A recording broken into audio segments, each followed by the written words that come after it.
Hi, Tom from BKM Nutrition, and today I want to talk about if it fits your macros and why it potentially isn't the best thing for you to do in terms of managing your own nutrition in order to get the body that you want.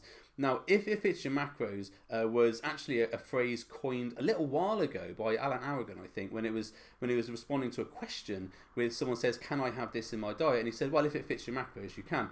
Now, that phrase has been sort of catapulted and is now very much misunderstood and misused by a lot of people and also by a lot of coaches. Now, what I want to get into is that if it fits your macros is actually a great way of coaching. It's how I coach clients. I start people off with templated meal plans, and we move forward into sort of macro coaching as they get more information and more knowledge and the ability to manage their diets better. The problem is that the if it fits your macros technique is being given out to people with let's say hardly any nutrition knowledge. I mean, that's why people come to a coach, isn't it? To develop that knowledge and learn it for themselves.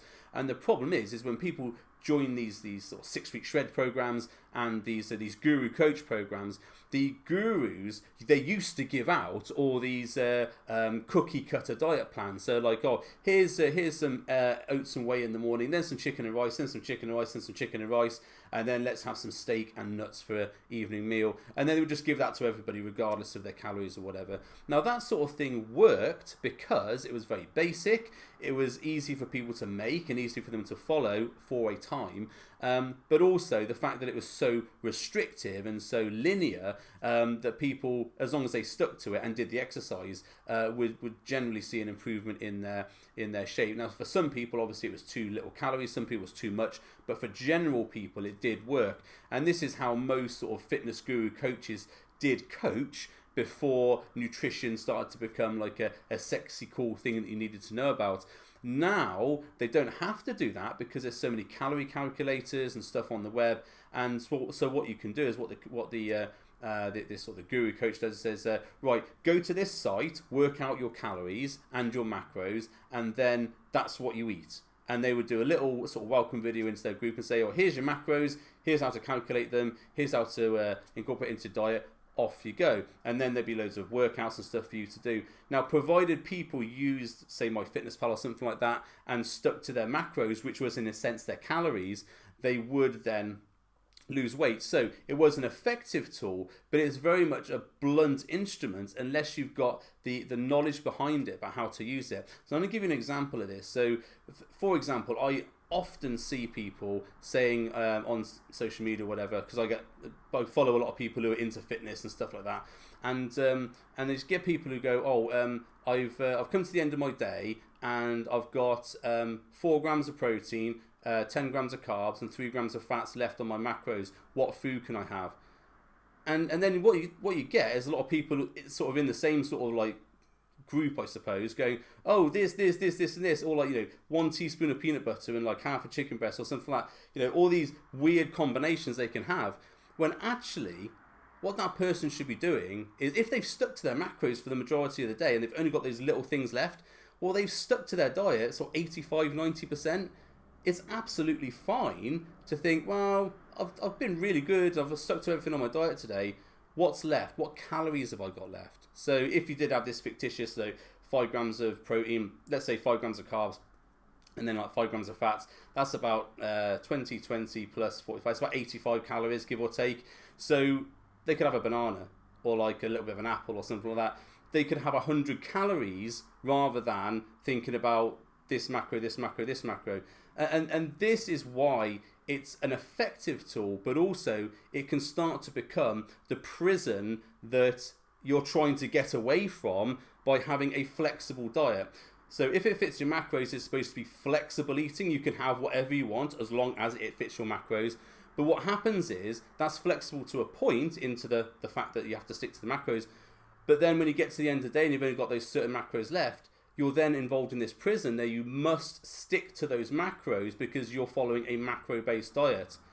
When actually what you should be thinking of is, well, I'm within my calories for the day and I've got this many calories left, I can have a food for this many calories. And I'll be more or less on my macros. Whenever I coach clients, I always say to them, look, the macros are a guide. You know, it's you should be eating towards these targets. But life is different. You have different things that happen in your day to day. You're not going to be able to stick to rigid calorie targets every single day. That's going to be very, very difficult, especially when you've got things like, say, like things like chicken. It has a little bit of fat in it, and it's also got protein. So say, for example, you want to get 20 grams of protein. If you get 20 grams of protein from chicken, you've also got about maybe 1 or 2 grams of fat, depending on how you cut the chicken. Same with things like, you know, avocados. They're mainly a fat-based food because it's a fruit essentially with a lot of good fats in it. But you've still got some carbohydrates. You've still got some protein in it. And same with nuts. You know, nuts are often touted as a protein source. They're not. Protein, nuts are about 25% protein, but 50% fats generally, and they're also 25% carbs. Obviously, that varies from nuts. But the point here is that you can't just say, oh, have that, that's a fat food, have that, that's a protein food, because there's always other macros that come into it. So you're always juggling this thing about, you know, at the end of the day, as in the end of the day that you're living, you're gonna have some overshoot on something and some undershoot on something else. The point of if it fits your macros as a dietary guide is that you're sticking to a set amount of calories within a certain amount of target macros, and that's where people get it wrong. They think that the macros are the macros and that's it. It's set in concrete and they cannot deviate from that. And what this does is the people who are coming out of sort of restrictive diets and, you know, low carb diets, whatever else, to lose weight, they find this if it fits macros. Oh, this is awesome, great, I can have whatever I want as long as it fits macros. That's great up until you get to the end of the day and you've only got a few left. And then they're back into that prison restrictive diet. So they're into that oppression and that stress of the fact they've got to find this magical food that fits all those macros. Now, if you think that through long term, if you keep having that, what's going to happen is that you're going to not look forward to the end of the day. You might restrict yourself more in the day, so you've got more to eat at the end of the day. But then you might be hungry in the day, so you might cheat on your diet. Or you get to the end of the day and it's like, well, I'm really stressed and I can't find this food that fits these macros, so I'm just going to eat whatever I want. And because the brain does not like these really heavy choices, it will go for the path of least resistance. And that's when your muncher brain is going to jump out and go, oh, just don't worry about the macros and that. Let's just have some chocolate. That'll make you feel better. And you go, yeah, you know what? I quite like chocolate and I can't bother with those macros. Then you start eating that and then you cheat on your diet. And the next day you feel guilty and now you've got to recover those calories back. So it's a spiraling slope down. And I have seen this with people who come to work with me. And the trigger point was, They couldn't stick to the macros 100% and they felt really bad about that. And I always say to people, you know, really should be looking to stick to your diet about 80-90%. You shouldn't be aiming for 100% all the time because life just gets in the way every now and again and your day is going to be different. Aiming for 100% all the time is eventually going to result in failure. No matter how you look at it, you're never going to be able to stick to it 100%. Even bodybuilders on really strict diets who do these diets for say 12, 16, 20 weeks, they have wobbles, they have cheats where they fall off. You know, they're never 100%. But the fact that they've had that consistency of action throughout that means that the times they do fall off is actually very low impact. And I want you to remember that as well. You know, if you're sticking to something with very much consistency all the way through, if you have a little wobble or a little variance or whatever else, the impact on your diet, on your progress, is going to be very, very low. So don't get too stressed about that. So if it fits your macros, you don't need to be weighing out shoelaces, as in, you know, sweet shoelaces. You don't need to measure out your Haribos, anything like that. You know, the macros are a guide as to what protein you should eat. That's very important if you're looking to gain muscle. Fats I generally tend to keep quite low if I can, between 0.5 and 0.7. Protein, 1.8 to 2.2, up to 2.6 with some clients. And then carbs is pretty much whatever's left after you take those two off the calories. That's an easy way to work out your macros. It's something that I generally do stick to with clients. There's obviously some variation with regard to different people needing different things, but that's a base target. If you want to work out your macros and you want to work out your calories, then just go to my website, bknutrition/calculator. It will give you a free macro guide, a free calorie guide. Bear in mind it's done on a general calculation, so it might be different for different people, but it will give you somewhere to start.